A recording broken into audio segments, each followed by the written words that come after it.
បាទសួស្តីបងប្អូនទាំងអស់គ្នាថ្ងៃនេះខ្ញុំនាំអារម្មណ៍បងប្អូនទាំងអស់គ្នាមកទស្សនាការរៀបចំសម្រាប់ទទួលសង្ក្រាន្តឆ្នាំថ្មីហើយកដាលនៅក្រុងតាខ្មៅផ្ទាល់ផងដែរតិចទៀតយើងមកជួបគ្នានៅពេលថ្ងៃសង្ក្រាន្តផ្ទាល់តែម្ដងបាទឃើញថាការរៀបចំដើម្បីទទួលនៅសង្ក្រាន្តឆ្នាំថ្មីនៅខេត្តកដាលក្រុងតាខ្មៅឃើញថារៀបចំឃើញពិតជាស្រស់ស្អាតមែនទែនអញ្ចឹងថ្ងៃសង្ក្រាន្តយើងមកជួបគ្នាម្ដងទៀត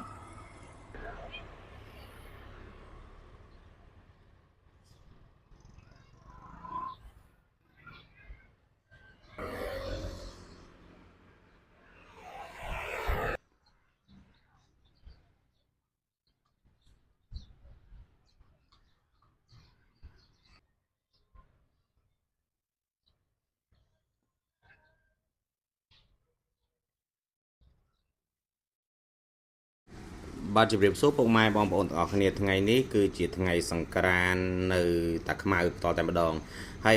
នៅខាងក្រៅខ្ញុំនេះគឺជាពោះដែលគេធ្វើចេញពីកាផ្លោកហើយនឹងដូចជាអាស័យអញ្ចឹងណាដូចជាគេហៅអីគេកក់បាទឥឡូវតិចទៀតខ្ញុំនឹងឲ្យបងប្អូនទៅទស្សនានៅរូបភាពជុំវិញក៏ដូចជាទស្សនភាពបរិយាកាសនៅក្នុងសង្ក្រាន្តនៅតាខ្មៅទាំងអស់គ្នាផងដែរតោះយើងទៅទស្សនាទាំងអស់គ្នាបាទនេះគឺជារូបសំណាកពស់ដែលគេធ្វើចេញពីកផ្លោកក៏ដូចជាកក់ខ្ញុំមើលទៅអត់ដឹងថាមិនច្បាស់ដែរទេដូចផ្នែកខ្លះដូចឃើញធ្វើចេញពីអាស័យផ្នែកខ្លះដូចចេញពីកផ្លោកអញ្ចឹងទៅហើយផ្នែកខ្លះទៀតក៏ដូចចេញពីកក់អញ្ចឹងណាបាទឥឡូវបងប្អូនជួយទស្សនាជុំវិញទាំងអស់គ្នាមើលថាធ្វើចេញពីអីតែអ្វីដែលខ្ញុំចាប់អារម្មណ៍នោះគឺឃើញថាការធ្វើនេះគឺថាស្អាតមែនតែនរស់រវើកហ្មងណាបាទឃើញថាមានមនុស្សម្នាមកទស្សនាយ៉ាងច្រើនកកខ្លាំងមែនតែននិយាយរួមសង្ក្រាន្តនៅតាខ្មៅក៏មិនចាញ់វត្តភ្នំប្រមាណដែរគឺថាមនុស្សច្រើនខ្លាំងណាស់ហើយឃើញថាបងប្អូនយុវវ័យក្មេងចាស់ប្រុសស្រីអីគាត់មកទស្សនាទាំងអស់គ្នាឃើញថាសប្បាយខ្លាំងមែនតែនអញ្ចឹងទីទៀតយើងទៅទស្សនានៅកន្លែងដែលគេលេងគេមានប្រគំតន្ត្រីហើយគេមានបាញ់ទឹកមានឡានបាញ់ទឹកមានអីលេងសម្រាប់បងប្អូនដែលយើងមកលេងសង្ក្រាន្តនៅតាខ្មៅបាទទីទៀតយើងទៅទស្សនាទាំងអស់គ្នាបាទនៅខាងមុខខ្ញុំនេះគឺជាកន្លែងដែលគេលេងទឹកបាទមានចាក់ភ្លេងទៅមានឡានបាញ់ទឹក3 4និយាយរួមគឺមនុស្សច្រើនមែនតើហ្មងណាថាសបាយនោះសបាយនិយាយទៅចូលឆ្នាំយើងអត់ច្បាច់ទៅខេត្តណាឆ្ងាយក៏បានដែរយើងលេងនៅខេត្តជុំវិញនៅទីក្រុងភ្នំពេញយើងហ្នឹងហើយទីក្រុងភ្នំពេញយើងក៏មានសង្ក្រាន្តនៅវត្តភ្នំផងដែរហើយឆ្នាំនេះគឺសង្ក្រាន្តវត្តភ្នំយើងលយហើយធំហើយសបាយណាស់សបាយខ្លាំងណាស់សំបីតែនៅខេត្តណាក៏ល្បីដែរសង្ក្រាន្តវត្តភ្នំនិយាយរួមភ្នំពេញយើងតាំងពីចាប់ផ្ដើមធ្វើសង្ក្រាន្តមកគឺអត់ស្ងាត់ទេគឺមនុស្សម្នាច្រើនមែនទែនហើយខាងតាខ្មៅយើងនេះក៏អត់ចាញ់នៅវត្តភ្នំប្រហែលដែរគឺថាលេងរាល់ថ្ងៃហើយការលេងគឺឃើញថាសប្បាយមែនទែនបាទកន្លែងនេះគឺគេរៀបចំពីដើមវីដេអូដែលខ្ញុំបានបង្ហាញជូនហ្នឹងណាគឺគេរៀបចំដើម្បីទទួលសង្ក្រាន្តហើយថ្ងៃនេះគឺជាថ្ងៃសង្ក្រាន្តផ្ទាល់តែម្ដងបាទឥឡូវថ្ងៃនេះខ្ញុំនាំអារម្មណ៍បងប្អូនពុកម៉ែទាំងអស់គ្នាមកទស្សនាសកម្មភាពក៏ដូចជាទស្សនវិជ្ជាថ្ងៃសង្ក្រាន្តផ្ទាល់ហើយថ្ងៃនេះដែរគឺជាថ្ងៃសង្ក្រាន្តថ្ងៃទី2បាទថ្ងៃទី2នៅក្រុងតាខ្មៅបាទនេះកន្លែងគេលេងគឺថាមនុស្សម្នាច្រើនខ្លាំងច្រើនមែនតើហើយបងប្អូននៅតាខ្មៅបើសិនជាបានឃើញវីដេអូនេះហើយកុំភ្លេចចូលខមមិនផងថាសង្ក្រាន្តនៅក្រុងតាខ្មៅពិតជាសប្បាយដូចដែលខ្ញុំបានរៀបរាប់ខាងលើមែនឬក៏អត់បាទដើម្បីកុំឲ្យខាត់ពេលយូរយើងទៅទស្សនាបន្ថែមទៀតបាទមើលឃើញថាការលេងទឹកគេមានឆាកតន្ត្រីទៅមានអ្នករាំនៅខាងក្រោមទៅមានឡានបាញ់ទឹកទៅនិយាយរួមឡានបាញ់ទឹកដូចជា4គ្រឿងហើយមើលទៅទស្សនភាពវិញគឺអ៊ូអមែនតើគឺថាសប្បាយខ្លាំងណាស់ដោយតែបងប្អូនបានឃើញអញ្ចឹងសង្ក្រាន្តក្រុងតាខ្មៅពីមួយឆ្នាំទៅមួយឆ្នាំគឺថាសប្បាយខ្លាំងទៅសប្បាយខ្លាំងទៅណាហើយសម្រាប់ការលេងគឺបងប្អូនលេងដោយការគោរពគ្នាទៅវិញទៅមកនិយាយរួមយើងនៅតាខ្មៅនៅចិត្តភ្នំពេញដែរទេអញ្ចឹងយើងលេងសង្ក្រាន្តតាខ្មៅរួចរាល់ហើយយប់តិចយើងតទៅលេងនៅសង្ក្រាន្តវត្តភ្នំនិយាយរួមទៅឃើញថាសប្បាយខ្លាំងណាស់ដូចបងប្អូនបានឃើញអញ្ចឹងគេមានឆាក DJ ចាក់ភ្លេងអញ្ចឹងទៅយប់ឡើងគេមាន concert គេឆាកធំនៅក្បែរហ្នឹងផងដែរបាទហើយសម្រាប់ការលេងនេះផងដែរគឺបងប្អូនដែលគាត់បានមកចូលរួមលេងកម្សាន្តនៅសង្ក្រាន្តតាខ្មៅណាគាត់ក៏បានលេងដោយ ថាការគ្រប់គ្នាអត់មានការ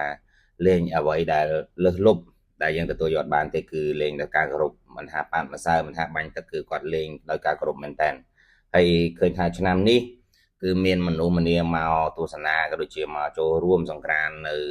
ទីក្រុងតាខ្មៅច្រើនខ្លាំងមែនតើហ្មងណាហើយខ្ញុំក៏បានចូលរួមនៅក្នុងនឹងខ្លះដែរខ្ញុំទៅថតបដាខ្ញុំក៏បានលេងជុំគ្នាមួយគេបដាដែរបាទហើយសម្រាប់ទស្សនវិជ្ជាដែលខ្ញុំទៅថតនេះគឺរៀងល្ងាចបន្តិចហើយ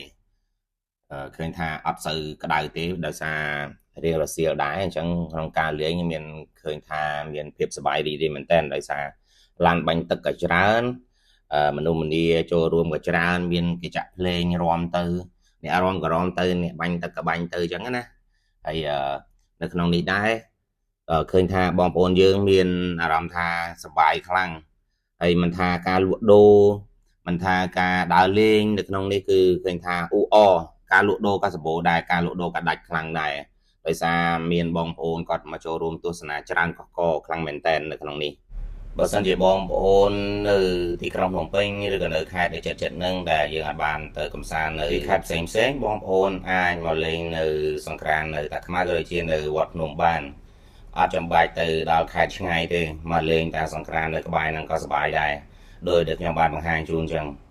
ធានាថាអត់ខកបំណងទេបងប្អូនយើងមកលេងមកនិយាយរួមគឺមានមនុស្សម្នាមកលេងច្រើនណាស់ហើយយប់បន្តិចរត់ទៅច្រើនជាងនឹងទៀតជាទូទៅគេលេងចាប់ពីម៉ោង2 10ថ្ងៃត្រង់ពីម៉ោង1ថ្ងៃហ្នឹងគេចាប់ផ្ដើមហើយគេចាប់ផ្ដើមរៀបរយហើយមនុស្សម្នាគឺយើងមកជួបជុំគ្នានៅមុខគេហៅថាមាត់ទន្លេកន្លែងហ្នឹងនៅមាត់ទន្លេគឺថាធំកន្លែងហ្នឹងគឺទន្លេខ្លាំងជាងគេហើយសម្រាប់ការបើកបរចូលទៅអីក៏អត់សូវស្ទះណាដែរហើយមានកន្លែងចតមានកន្លែងយ៉ាងស្រួលបើសិនជាបងប្អូនជិះឡានជិះអីទៅណានេះក្នុងនេះខ្ញុំក៏បានឡើងទៅលេងជាមួយគេនៅខាងលើក៏ដូចជាបានទៅផ្ដិតរូបភាពពីលើមកវិញដើម្បីចែកជូនបងប្អូនទស្សនាឲ្យបានកាន់តែច្បាស់ទស្សនវិជ្ជាមើលពីលើឃើញថាមនុស្សច្រើនណាស់បងប្អូនដោយដែលបានបង្ហាញយ៉ាងគឺច្រើនមែនតើនិយាយរួមទៅអ្នកបាញ់ទឹកក៏បាញ់ទៅអ្នករាំខាងក្រោមក៏រាំទៅហើយសម្រាប់ភ្លេងគេមាន DJ គេសម្រាប់ចាក់ឲ្យដាច់ទេហើយការលេងដូចជាបងប្អូនបានឃើញយ៉ាងនេះខ្ញុំថតផ្ដិតពីលើទៅខ្ញុំក៏បានចូលរួមជាមួយគេដែរនេះបានខ្ញុំបានទៅឈរបាញ់ទឹកនៅពីលើអូសប្បាយខ្លាំងណាស់បងប្អូនពេលទៅឈរបាញ់ទឹកនេះគឺសប្បាយខ្លាំងមែនតើបានពេលដែលខ្ញុំទៅផ្ដិតយករូបភាពដូចជាទស្សនវិជ្ជាដើម្បីចែកជូនបងប្អូនឃើញថារៀងយូរដែរដោយសារក្នុងការលេងនេះឃើញថាសប្បាយខ្ញុំក៏បានទៅចូលរួមលេងជាមួយគេដែរហើយបងប្អូននៅទីនោះគាត់លេងដោយការគោរពហើយមួយទៀតក៏សូមអរគុណដល់បងអាជ្ញាធរដែលគាត់មើលការខុសត្រូវនៅក្នុងសង្គ្រាមតាខ្មៅនេះផងដែរគាត់បានមើលការខុសត្រូវយ៉ាងល្អបំផុតដោយការពារឲ្យមានបញ្ហាអីកើតឡើងទេគឺគាត់មើលការខុសត្រូវបានល្អមែនទែនបាទក៏សូមអរគុណដល់បងផងដែរបាទហើយសម្រាប់បងប្អូនដែលបានចូលរួមនៅក្នុងសង្គ្រាមណាបងប្អូនយើងឆ្នាំក្រោយយើងកុំភ្លេចមកចូលរួមឲ្យបានច្រើនកកដូចឆ្នាំនេះទៀតដោយសារសង្គ្រាមនៅតាខ្មៅពីមួយឆ្នាំទៅមួយឆ្នាំគឺថាសប្បាយខ្លាំងមែនតើដោយតែបងប្អូនបានឃើញអញ្ចឹងអ្នកលេងបាច់ទឹកអ្នកបាញ់ទឹកអ្នកប៉ាត់ម្សៅអីនិយាយរួមគឺថាយើងចូលរួមស្រោះដៃគ្នាអញ្ចឹងណាឃើញថាសប្បាយខ្លាំង